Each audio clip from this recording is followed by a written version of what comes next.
Hello, everyone, and welcome back. Today we are looking at the Bell Braben Coriolis Orbital Docking and Trading Station. This comes to us from rpggamer.org. It's the only place I really found the stats for. I think when I was originally trying, I was trying to see if I could find it somewhere else. They may have it on D6 Holocron, but I'm not 100% certain because as I was kind of researching this a little bit, we haven't hit space stations yet. So I really wanted to get a couple space stations in here. Uh, we have our ships, we have our creatures, we have our droids, but it's nice to have some place to stop by.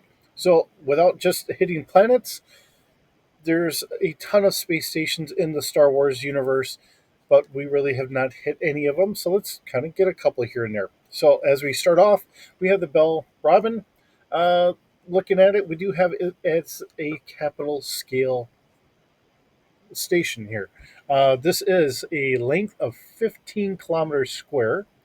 We have a crew of only 120. Enough passengers for uh, 2.5 million uh, on board with a cargo capacity of 8 million tons and enough consumables on station for about a year. Uh, this is built on commission only. Cost is negotiated and usually so high that it takes years for a planetary government to repay it. So when we get down to the nuts and the bolts, which there is not a ton of this, but I'm sure that we're going to have some extra stuff here in our write up. But we have a hull of 10D and the shields of 2D. Now keep in mind this is at capital scale, not Death Star scale. So this is going to be comparable with all of our um, Imperial Star Destroyers and the like. So, uh, sensors. Now, we do have a passive sensor scan that goes out to 5 kilometers, an active sensor scan that goes out to 20 kilometers, and an active search going out to 100 kilometers. Only a focus out to 500 meters, though, which does make some sense. As the ship gets closer on, then we can do like a active scan to see what kind of actual cargo or life signs we really have on board as we kind of go from there. Uh, the focus though is really interesting because we have a 7D for our focus scan, so we can get a really good detail on that. Our search is a 4D, so not that bad going out to 100 kilometers. That really gives us a good ability of trying to assess what's going on out there in the nearby system. Now, we do not have any weapons listed here. Not saying that you couldn't run into one that does have weapons. Maybe that there's multiples of these out there or whatever else. Maybe even some of them older and retrofitted with weapons, or maybe it's brand new with weapons retrofitted into it. You know, in whatever universe you want to run this in, I would say modify it accordingly as always. But looking at our description that we have written here, the Coriolis space stations may only be slightly longer than a super star destroyer, but because they are cuboid structures, their internal volumes dwarf that of many other space vessels. However, they are a picture of simplicity in their construction, and without a massive super laser or hyperdrive to mount inside, they actually can carry far more than even a Death Star. Coriolis space stations rotate on their axis to create a weak artificial gravity, which is boosted using conventional gravity plates, but this allows the docking facilities in the middle of the station to remain weightless, providing the station with the best of both worlds. Each of the four main sides are full gravity areas and are sprawling cities with the main structure of the cargo and docking areas as their sky above.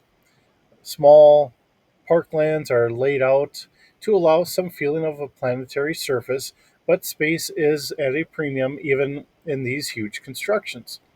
So most of the surfaces inside are built up with skyscrapers reaching up towards the center core. Although unarmed, Coriolis space stations are well armored and can stand up to even bombardment by capital ships for a short time. However, the space stations usually have a large defense force, possibly even a capital ship docked inside for their defense. These stations are usually put into a planetary orbit and allow traders access to the planet markets without having to land on the planet itself, where restrictions will no doubtably be somewhat tighter than they are aboard the station. Because of the simplicity of the stations, they require only a small crew to operate. However, subsidy, yes.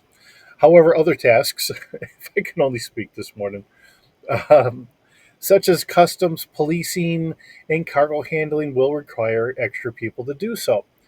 These make up some of the huge populations that live, work, and play inside of the impressive pieces of of spaceborne architecture.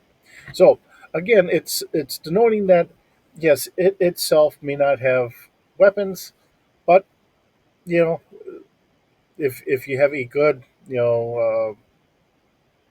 fleet of fighter craft, capital ships, whatever, and if it's above a planet, maybe even the planet itself has got the extra fighter craft and all that to help aid in this as well. So I wouldn't look at it as completely defenseless. Having possibility of squadrons either on the space station itself or even on the planet just waiting in standby. It does add a nice flavor to everything. The fact that, yes, you have some ships that just are not the greatest for landing on the ground. Um, we do have some Star Destroyers that really are not intended for planetary atmospheric entry, and to say it in that regard. So then you can kind of dock and you can kind of trade with this. Um, Getting into a broader sense or whatever, I mean, if you bring in other franchises or whatever, and you have ships that just are awkward and would not work on the ground because it's just your flavor of a game, this would be a wonderful way to kind of run a stopgap so that way you don't have to land on a planet's surface.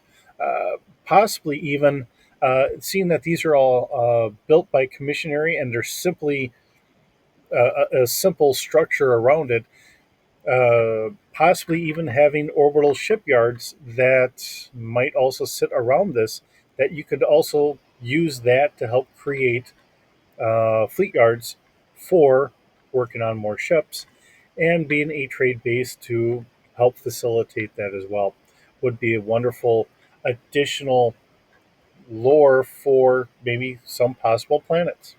So, with that being said, it is a shorter video, but like I said, we have not hit any space stations as of yet. So, I wanted to kind of throw this in here because, we need to fly somewhere besides just planets. And we always see space stations in a lot of the sci fi genre. And we have in the numerous different Star Wars TV shows, as well as some of the movies and that Lando's got, geez, the mining operation there. So, and of course, that's on Bespin Mining. Another more or less a space station. I mean, it's above Cloud City is sitting above a gas giant that it's just kind of siphoning some of the gases off of. So, you think of it in that regard, having another station just a little higher up in the orbit is not all that unfeasible. So, with that, thanks for stopping by. Wonderful to have you here. Hope you're doing well, and I will see you in the next video.